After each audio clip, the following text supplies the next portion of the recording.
Assalamualaikum warahmatullahi wabarakatuh. Berjumpa lagi dengan saya Aisyah, OSIS Ketua Humas dan Publikasi periode 2023-2024 sebagai podcaster Semantik.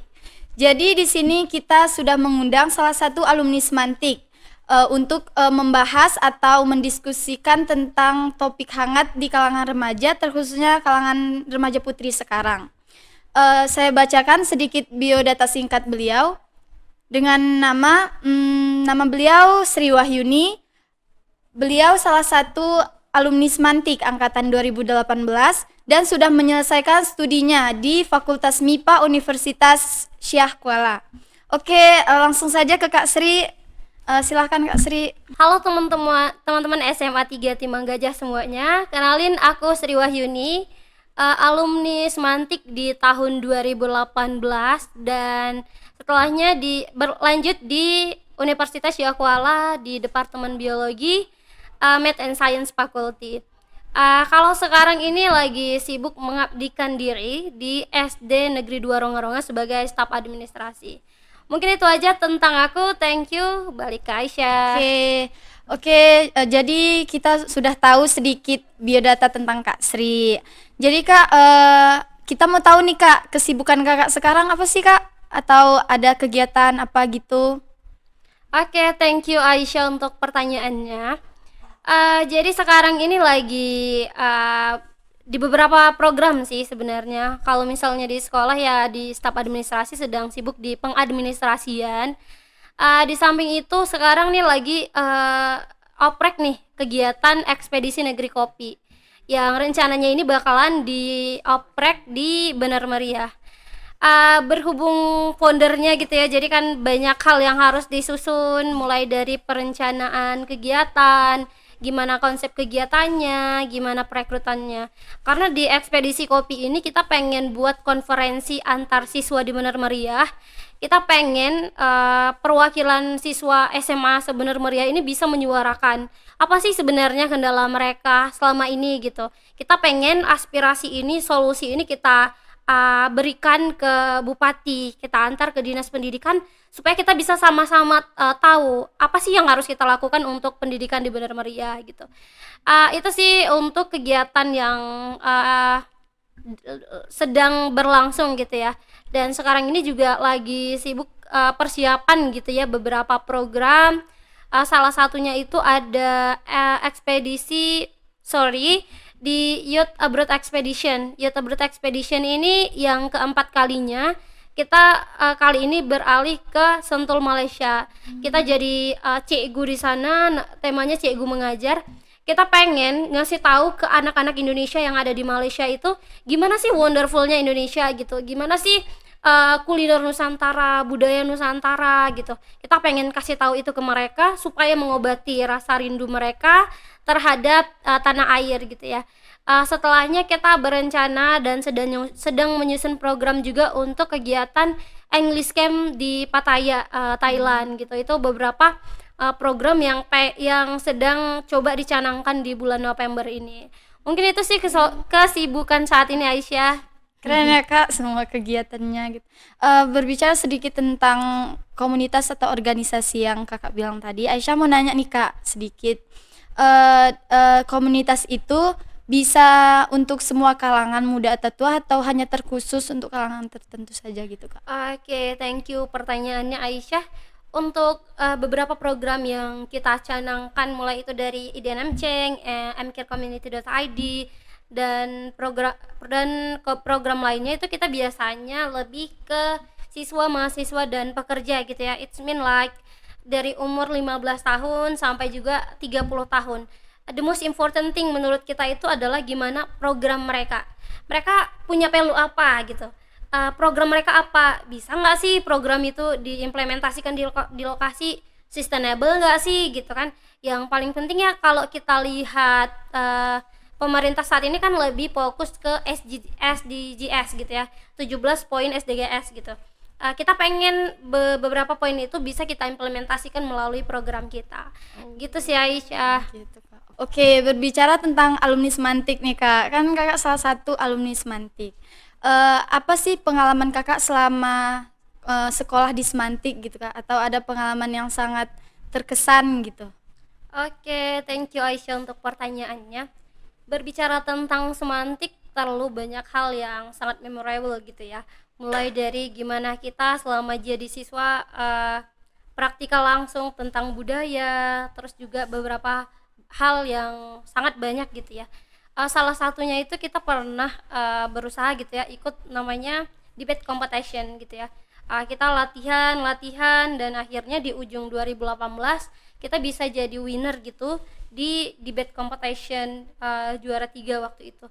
Jadi menurut aku di debate competition itu juga yang menghantarkan akhirnya bisa lulus di universitas, karena kan syarat masuk universitas itu kan apalagi jalur SNMPTN ya waktu itu kan ada minta sertifikat dan beberapa halnya. Menurut aku itu juga penghantar bisa lulus SNMPTN di Unsia waktu itu.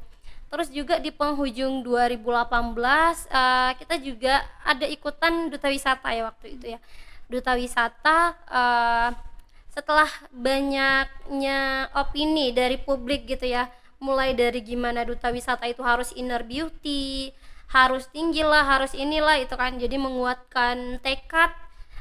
Aku percaya hidup ini adalah keputusan, kita mau ngambil keputusan yang A atau yang B.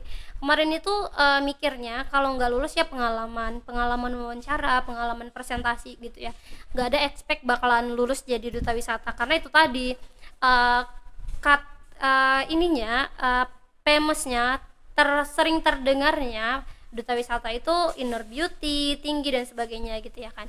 Smart juga, akhirnya coba ikutan dengan banyak dramanya, akhirnya bisa juga jadi top 5 di duta wisata BM, terus juga dapat kategori best presentation waktu itu.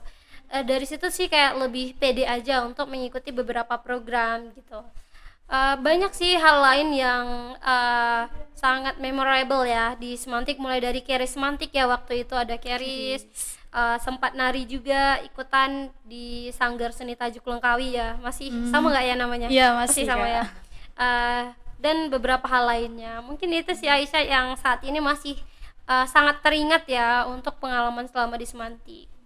Oke Kak, jadi mau nanya dikit nih Kak, yang tentang duta pariwisata Kak, yang katanya tentang inner beauty atau cantik, enggak semua tentang itu atau gimana Kak? Punya sisi lain supaya bisa lulus atau kayak mana Kak? Kalau sudut pandangku ya, kalau misalnya duta wisata itu kita harus punya program sih. Yang pertama tuh kayak kita mereka lulusin kita ngasih apa untuk mereka gitu, kayak misalnya kita pengen buat program, contoh kecilnya pengen buat sosialisasi sadar wisata untuk siswa-siswi di Bener Meriah, kan itu kita punya program yang jelas untuk diimplementasikan. Atau kita buat program English Day untuk anak-anak yang mau bergabung, misalnya di Taman Bener Meriah itu yang di bawah rumah adat gitu. Atau buat program apa, menurut aku yang paling penting itu di program, karena banyak sih penilaiannya, mulai dari cara jalan, bahasa Inggris, kebudayaan, terus presentasi dan banyak lagi. Menurut aku program sih yang paling penting. Oke, samping pengalaman Kakak di Semantik nih, kita juga pengen tahu nih Kak, pengalaman apa aja di dunia perkampusan Kakak dan hingga sekarang gitu. Oke, thank you Aisyah untuk pertanyaannya. Pertama, di awal masuk kampus tuh aku ikutnya di berbagai organisasi ya. Di tengah SMA yang gak ikutan OSIS, masuk kuliah pengen ngerasain gimana dunia organisasi gitu ya. Akhirnya ikut beberapa organisasi, mungkin lebih dari 15 organisasi kali ya selama menjadi Banyak mahasiswa. ya. Lumayan. Dan kemarin di tahun 2022 sebelum lulus sempat juga jadi Menteri Pengabdian Masyarakat di BEM USK gitu ya. Dan ya mungkin itu the last ikutan organisasi di kampus. Terus juga selama jadi mahasiswa ikutan juga namanya Forum Menggapai Mimpi Indonesia. Itu awalnya komunitas, tapi sekarang itu udah beralih jadi PT FMM.Indo. Jadi di situ tuh belajar gimana caranya public speaking, gimana caranya bisa hal-hal lain gitu, apply beasiswa, Bank BI, CIMB Niaga dan beasiswa lainnya. Di situ diajarin FMM ini lebih basic ke ngumpulin orang-orang berprestasi untuk sharing ke orang-orang yang pengen prestasi gitu. Jadinya berhubung pas SMA pernah ikut duta-dutaan gitu ya. Jadinya di FMM ini aku diminta untuk ngasih materi untuk gimana caranya jadi duta, gimana caranya jadi ini, gimana pas interview gitu, apa yang harus kita persiapkan, what should we do, what should we prepare gitu kan. Akhirnya bisa ketemu sama orang-orang yang ambisius, sangat ambisius gitu. Akhirnya kita sharing, dari sharing itu kan udah melatih public speaking juga, kita bisa komunikatif sama mereka gitu. Dan dari FMM juga kita tuh seminggu 2 kali akhirnya ketemu sama orang-orang yang luar biasa ambisius dan pengalamannya luar biasa. Salah satunya itu ada founder dari Dynamic Change, Kak Mita gitu ya. Dari beliau juga belajar banyak hal, sampai ikut kegiatan Puli Pandit ke Karo. Itu tuh banyak banget dramanya. Di awal Covid 2021 ya. 21 apa 20? 2020. Di awal Covid di 2020 itu kalau nggak salah di Februari. Kita udah siapin jauh-jauh hari untuk ikutan namanya Jelajah Toleransi Tanah Karo gitu ya. Seminggu sebelum kita seminggu sebelum kita berangkat itu lockdown. Banda Aceh lockdown, semua mahasiswa dirumahkan. Medan lockdown, semua orang nggak boleh jualan di dalam rumah. Jadi kita berada di posisi dilema gitu. Ini mau lanjut atau enggak gitu. Akhirnya di sini juga ya namanya kayak aku bilang tadi, hidup ini keputusan ya. Life is chosen. Kita mau milih yang kiri atau yang kanan. Akhirnya pada saat itu aku memutuskan, udahlah covid sana, yang penting ikutan dulu gitu kan. Akhirnya di tengah orang yang sedang dilema, dikit batuk, covid nggak ya gitu, akhirnya berangkat ke Karo. Belajar lah. Di sana aku ketemu sama orang-orang yang luar biasa keren. Namanya aku spill aja ya, namanya Bang Yoga. Dia ini orang Pontianak, tapi dia bervolunteering ke berbagai tempat. Dia ingin mewarnai Indonesia melalui karya lukisannya. Dia hobi melukis. Setelah diskusi, dia kalau jumpa anak-anak di jalan tuh makanannya dikasih permen dan sebagainya gitu. Pas puasa dia cerita dia pernah ngerendam Indomie selama 2 jam. Buat apa itu? Soalnya nggak sih untuk apa gitu direndam 2 jam. Dia rendam 2 jam untuk dia makan biar kenyang. Kan Indomie direndam ngembung dan lebih banyak gitu kan, dan dia bilang biar kenyang. It's mean kayak gila, dia ngasih orang makan gitu. Dia kasih anak-anak jajan, di samping dia sebenarnya butuhkan itu gitu. Dari situ aku kayak mikir, gila, orang aja kayak gitu, masa aku enggak gitu kan. Kayak kayaknya aku harus bisa berkontribusi lebih untuk orang-orang di sekitarku gitu. Dari situ akhirnya berdirilah yang namanya mcarecommunity.id. Aku pengen anak-anak di Benar Meriah, anak-anak di pelosok negeri, dimanapun dia berada bisa ngerasain gimana sih kita bisa punya mimpi yang tinggi. It's mean kayak selama ini tuh yang kulihat anak-anak mimpinya itu aku pengen jadi guru, pengen tentara, pengen ini. Terlepas dia nggak pengen ngerasain gimana jadi orang-orang di kota gitu. Kayak pernah pengabdian di Pantan Luas, dia mimpinya sederhana. Bu, saya pengen ke Jakarta.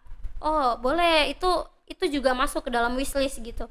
Kami pengen anak-anak di daerah itu ngerasain kita tuh nggak ada hal yang nggak mungkin, walaupun mama kita nggak punya uang, bapak kita nggak ada punya uang, nggak ada yang nggak mungkin. Jadi kita pengen itu tertanamkan mindsetnya untuk anak-anak di daerah gitu.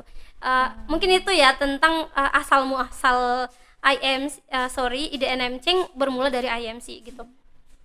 Terus juga kalau pengalaman lain, aku pernah ikut juga di beberapa pengabdian masyarakat di Melabu, di Aceh Selatan, di Aceh Tamiang, di Sumatera Barat, di Toba, di konferensi di Bali, terus di beberapa tempat lainnya yang menurut aku tuh ngasih insight banget. Kayak kita ngumpul sama orang, dia ngasih pengalaman. Menurut aku pengalaman itu hal yang sangat mahal sih untuk dibeli. Mungkin itu sih, mungkin pengalaman kampusnya. Berbicara sedikit tentang ikut organisasi pas perkuliahan gitu Kak, kan Aisyah mau nanya nih Kak, kan seperti yang Kakak bilang tadi ada sekitar 15 organisasi yang Kakak ikuti. Apa itu tidak mengganggu pelajaran saat kuliah gitu Kak? Sebenarnya oke, thank you for this question. Sebenarnya ini depend on kita sih. Kalau kita ikut organisasi itu lebih ke manajemen time. Manajemen time ini gimana kita bisa menempatkan sesuatu sesuai porsinya. Kayak kita bisa ngelis ini urgent, ini belum urgent, ini bisa dilakukan besok, ya sebagainya gitu. Kita buat plot-plot itu gitu. Jadi kalau misalnya sekarang kuliah ya kita kuliah. Aku biasanya kan kalau di organisasi itu kita bisa request rapatnya jangan jam segini ya, aku lagi ada kelas, aku lagi ada ujian. Biasanya rapatnya itu yang paling aman tuh habis maghrib nongkrong di kafe kayak gitu, sekalian rapat gitu kan, biasanya gitu. Terus jam ngerjain tugasnya kapan Kak? Malahan ini kan lab lah, laboratorium itu banyak laporan, malahan seminggu ada 8 laporan. It's mean kayak sehari kita tuh harus ngerjain satu gitu. Aku ngerjain itu di malam hari, di tengah orang-orang pada tidur, kan balik rapat tuh jam 11 malam. Di tengah orang tidur tuh ngerjain tugas, ngerjain selesai, besoknya lakuin lagi gitu. Itu kayak kita melakukan sesuatu sesuai passion, kita nggak tertekan, kita merasa senang, kita merasa happy, itu bakalan berjalan lancar gitu. Terus kalau misalnya ini ya kayak aku bilang tadi, kita harus bisa komunikatif. Jangan rapat jam segini dong, aku ada kelas, jangan ini dong. Jadi kita lebih bisa manajemen time-nya aja gitu. Jadi intinya ngatur waktu yang baik gitu ya Kak, dan komunikasi yang lancar gitu. Oke, jadi kita masuk ke tema inti kita pada hari ini ya Kak, mengenai pengaruh perkembangan teknologi di era kini atau di era masa remaja kini Kak. Apa pendapat Kakak atau pandangan Kakak, opini mengenai maraknya pacaran online seperti yang kita ketahui ya Kak, atau pacaran virtual gitu? Bagaimana menurut Kakak? Oke, thank you Aisyah untuk pertanyaannya. Berbicara tentang teknologi ya, tentu nggak bisa dipungkiri kita udah masuk ke 5.0 di mana teknologi sangat berkembang pesat. Mulai dari kita bisa menirukan suara orang, kita bisa mengubah wajah orang secara visual di sosial media menggunakan AI. Nah, AI ini kalau kita gunakan secara positif, kita bisa meningkatkan high value. Tapi kalau kita gunakan secara negatif, ini bisa jadi bumerang untuk kita sendiri. Contoh ke dalam hal negatif, sekarang nih kayak Aisyah bilang, marak sekali pemuda-pemudi yang pacaran, siswa-siswi yang pacaran, slip callan, terus juga hal-hal lain yang sebenarnya tidak dalam batas wajar. Kalau kita lihat dalam aspek agama, religi, pacaran tentu diharamkan di dalam agama Islam, dan tentu selaku umat Islam kita berpatokan pada itu, dan kalau melakukan ya tentu dosa gitu ya kan. Kalau kita lihat secara realita di depan mata, teknologi ini sangat merekam apa yang kita lakukan. Kita ngirim foto ke orang terekam, kita foto sendiri terekam, kita buat video sendiri terekam. Dan rekam jejak di sosial media ini enggak semudah kita menghapuskan foto di galeri. Rekam jejak dari apa yang kita lakukan itu ada di sosial media, dan bisa aja kita nggak tahu ke depan apakah ada AI yang bisa mengambil data dari handphone seseorang. Kan kita nggak tahu dengan perkembangan zaman, dengan perkembangan zaman saat ini. Kalau kita gunakan ke dalam hal negatif, tentu itu sangat merugikan untuk diri kita sendiri. Mulai dari misal nih ada yang pacaran disuruh kirim foto tanpa jilbab dan foto-foto vulgar, tentu itu merugikan untuk diri si perempuannya. Kenapa? Kita nggak tahu apakah si laki-laki ini bakalan keep on this on phone atau dia share itu ke orang lain. Kalau di share ke orang lain tentu itu sangat merugikan kita di nama baik sekolah, nama baik kita, nama baik keluarga gitu ya. Tapi kalau misalnya nggak di share juga itu merugikan kita secara agama. Aurat kita udah terlihatan sama orang yang nggak muhrim sama kita gitu kan. Dan tentu juga itu bisa jadi ancaman tersendiri untuk kita. Misal di suatu case berantem nih si cewek sama cowok, tiba-tiba si cowok bilang kalau nggak baikan, kalau nggak nurut, ntar video atau fotonya aku publikasi biar sekolahnya malu, orang tua malu. Itu kan merugikan kita si perempuan. Kalau misalnya itu terjadi, itu sangat fatal sih. Si perempuan bisa jadi stres, memalukan keluarga, diusir dari rumah, bunuh diri, dan itu tuh bakal menjurus ke hal-hal yang negatif. Nah, menurut aku kita perlu menghindari hal-hal yang seperti ini. Kita harus mencoba beralih. Yang selama ini di lingkungan kita mungkin penggunaan sosial medianya ke arah negatif, kita harus coba arahkan ke arah yang positif. Kita bisa berkarya kok kalau misalnya sekarang banyak YouTuber yang punya dapat uang juga ya kan dari situ, terus TikTokers, terus hal-hal lainnya yang bisa mengumpulkan uang dari sosial media. Oke Kak, membicarakan tentang pacaran online tadi Kak. Aisyah mau cerita sedikit nih Kak. Kan Aisyah pernah lihat atau ada di sekitar Aisyah gitu. Ada remaja putri gitu Kak. Nggak pacaran sih, cuman deket gitu sama cowok. Tapi si cowoknya ini minta foto yang nggak senonoh gitu Kak, atau bisa dibilang vulgar gitu ya kan. Tapi si remaja putri ini nggak berani untuk melaporkan ke orang tua atau ke pihak tertentu gitu Kak. Gimana cara menanggulanginya gitu Kak? Oke, thank you Aisyah untuk pertanyaannya. Memang terkait case yang Aisyah sebutkan tadi ya, itu sangat marak banget di kalangan siswa-siswi ataupun di kalangan mahasiswa.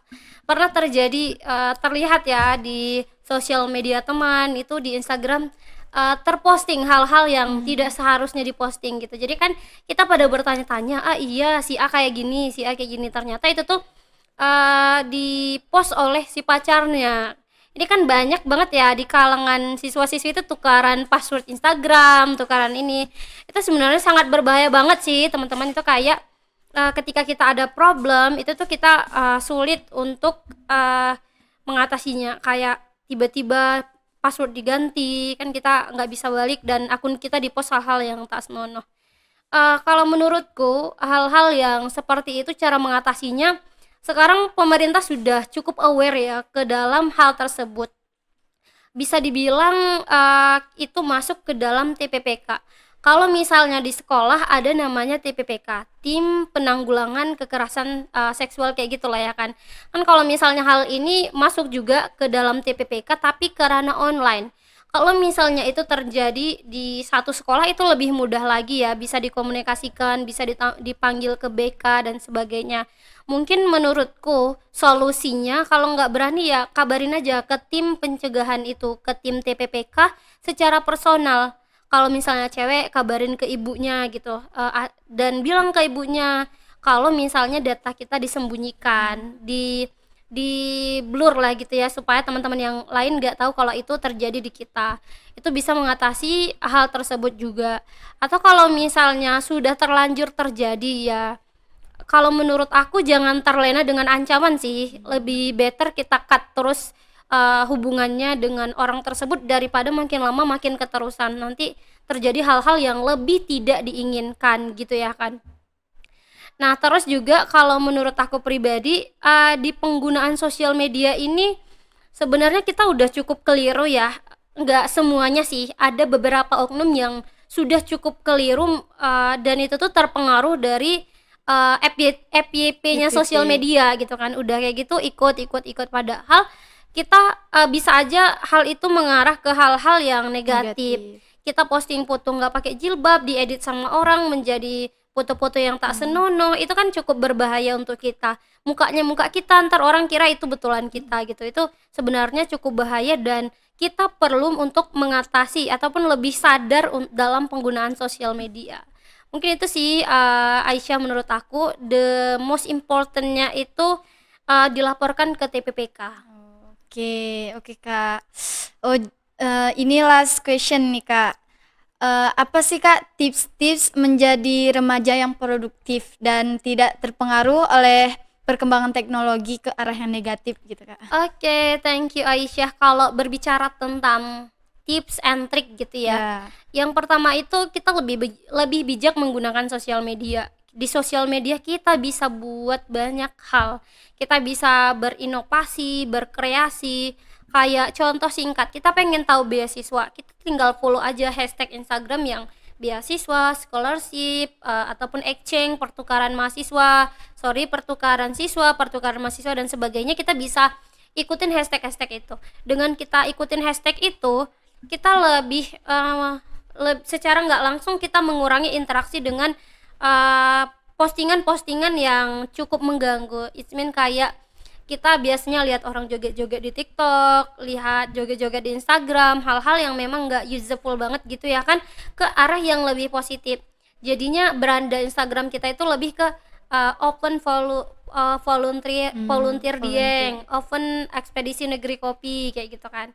Terus juga beasiswa exchange Korea, beasiswa Turki atau beasiswa lainnya. Jadi beranda kita itulah lebih ke hal-hal yang lebih positif dibandingkan kita follow hal-hal yang memang mengganggu kita. It's mean kayak ada yang pamer kekayaan, pamer inilah, pamer itu kan bakalan mengganggu secara psikologi kita.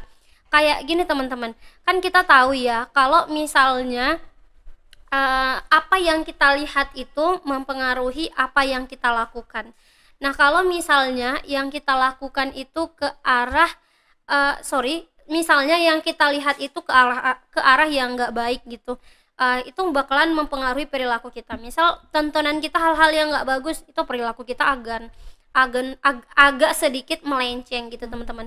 Jadi menurutku yang paling penting kita harus menyibukkan diri. Kalau SMA ada OSIS, ada program-program lainnya, ada pramuka dan sebagainya, ikutin aja itu, karena kita nggak tahu di bagian mana yang bakalan membawa kita ke hal yang lebih baik. Kayak dulu ada temanku, ada Milen ya, di lettingku ada Milen, ada Mia, terus di atasnya ada Bang Nandako. Mereka tuh aktif di pramuka, ikut kemana ada pramuka, ikut ke sini, ikut, pokoknya kalau atas nama pramuka mereka nggak mau tinggal gitu. Akhirnya mereka diberangkatkan kalau nggak salah waktu itu ke Jakarta untuk kegiatan pramuka, dan itu kayak nggak expecting banget nggak sih, kayak kita sebenarnya ikut pramuka untuk senang, bisa bergabung sama teman-teman untuk belajar, ternyata kita dapat reward yang lebih, bisa ke Jakarta secara gratis gitu ya kan. Itu sih kalau tips dari aku untuk anak-anak, untuk siswa-siswi semantik, pastinya lakukan hal yang positif yang menurut kamu suka secara berulang-ulang, karena itu bakalan menghantarkan kamu ke jalan yang mana yang menurut Tuhan itu yang terbaik untuk kamu. Itu sih Aisyah. Oke. Mungkin itu ya sedikit perbincangan kita tentang tema hari ini. Mungkin ada Kak pesan untuk remaja-remaja sekarang? Oke, thank you Aisyah. Mungkin ini bakalan jadi closing statement juga ya untuk aku. Untuk teman-teman siswa-siswi SMA 3 Timbang Gajah dan siswa-siswi lainnya dimanapun berada, yuk kita beralih ke penggunaan sosial media, teknologi ke arah yang lebih positif. Kalau misalnya di zaman aku namanya gen milenial, kalau ke teman-teman mungkin ada Gen Z, ada generasi strawberry, generasi sandwich, kita nggak tahu teman-teman berada di yang mana. Yuk kita sama-sama gunakan teknologi ke arah yang lebih positif, kita cari informasi sebanyak-banyaknya supaya kita bisa lebih berkembang dan kita punya insight-insight baru yang bisa kita kembangkan dan kita jadikan alat untuk bisa lebih baik lagi. Mungkin itu aja dari aku, kembali lagi ke Aisyah. Oke, mungkin itu saja pembahasan kita pada podcast kali ini. Terima kasih untuk opini yang sudah Kak keluarkan semua. Terima kasih Kak atas waktu dan kehadirannya. Oke, terima kasih juga. Oke teman-teman, mungkin sampai di sini saja podcast kali ini. Assalamualaikum warahmatullahi wabarakatuh.